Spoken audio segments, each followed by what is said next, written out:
Third supplementary, Sri Jairam Ramesh. For the last few years, the country has been trying to grapple with the issue of chemical contamination. There are a large number of contaminated sites across the country. And I'm glad that the Honorable Health Minister is also here, because these contaminated sites are grave public health hazards. Two of the worst sites in the country are in New Delhi alone. One is in Ghazipur and the other one is in Bhalaswa. I would like to ask the Honorable Minister, what specific steps will be taken to deal with these contaminated sites which are posing severe public health hazards? Honorable Minister. Yes.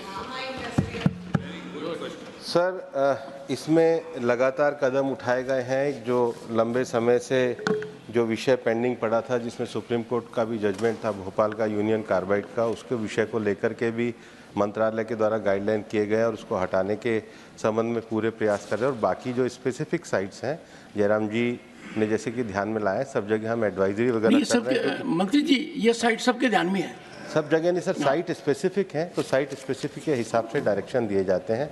उन्होंने specific उदाहरण दिए, मैंने specific उदाहरण के साथ काम किया, क्योंकि जो साइट स्पेसिफिक होते हैं उनका विषय जो आता है उसके डायरेक्शन अकॉर्डिंगली रूल्स के अंतर्गत जारी किए जाते हैं। Supplementary number 4, Sushri Swati Maliwal. Thank you sir for giving me an opportunity to speak. Sir, आज दिल्ली वालों को हिल स्टेशन जाने की ज़रूरत ही नहीं है गर्मियों की छुट्टियों में। सर, दिल्ली में ही 3 बड़े बड़े कूड़े के पहाड़ एमसीडी के सौजन्य से हम सबको मिले हुए। Supplementary sir, I am coming to it. Sir, एक माउंट भलसवा है, एक माउंट गाजीपुर है, एक माउंट ओखला है। सर, वहाँ पे जो लोग रह रहे हैं लैंडफिल साइट्स में, उनकी हालत बहुत ख़राब है। सर, वहाँ पे हर दिन उन्हें बदबू, गंदगी और बीमारियों से जूझना पड़ता है। कभी आग लग जाती है सर, उससे प्रदूषण होता है। सर, मेरी माननीय मंत्री जी से ये रिक्वेस्ट है, मैं उनसे ये जानना चाहती हूँ सर कि क्या कोई भी एमसीडी के द्वारा आपको प्रपोजल दिया गया है कि कैसे इस कूड़े के पहाड़ों से निजात पाई जा सके? और सर, अगर प्रपोजल दिया गया है तो उस पर क्या काम हुआ है, और क्या केंद्र सरकार एमसीडी की जिम्मेदारी इस मामले में तय कर सकती है? माननीय मंत्री जी। सर, दिल्ली सरकार की जिम्मेदारी और दिल्ली सरकार को कहेंगी तो अच्छा होगा। Supplementary 5, supplementary number 5, Shrimati Jaya Bachchan. Thank you sir. सबसे पहले मुझे बड़ा दुख है कि भूपेंद्र जी दूसरे हाउस चले गए। यहाँ रहते थे तो अच्छा लगता था। एनीवे सर, बात यह है कि दिल्ली सरकार जो है वो अभी आपके हाथ में उनका बागडोर है। आप अपनी रिस्पॉन्सिबिलिटी शिफ्ट मत करिए। दूसरी बात, is the government going to do something to move this kind of waste into an area which is not close to human habitat? And ma'am, he's a silent worker. Sorry sir? He's a silent worker with global impact also. He will take care of your sentiment also, the Honorable Minister. He will do all he can.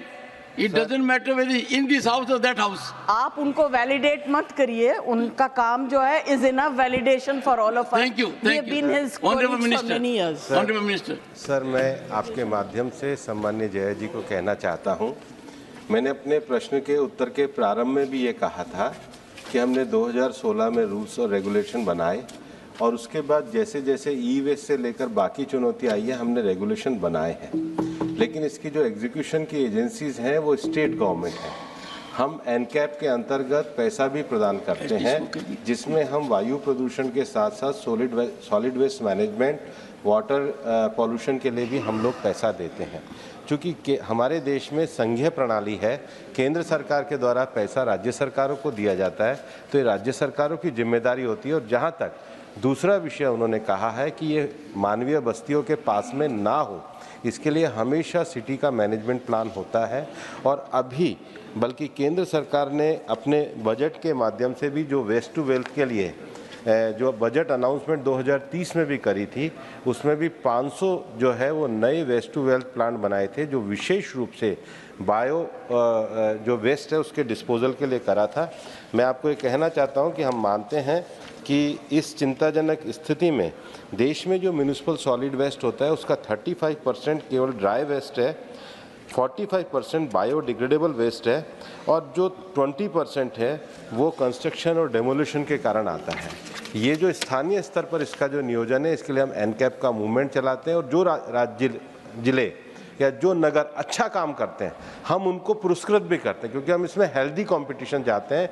हमारी civic society के लिए स्वच्छ शहर होना, valid जिसको waste है उसका सही डिस्पोजल होना यह आवश्यक है। हम इसको मानते हैं और राज्यों के साथ सहयोग करके इस पे काम करते हैं। Stay ahead with our cutting edge news app. Instantly access the latest shorts in just 1 minute and breaking news in just 50 words. Download now for a smarter, faster news experience.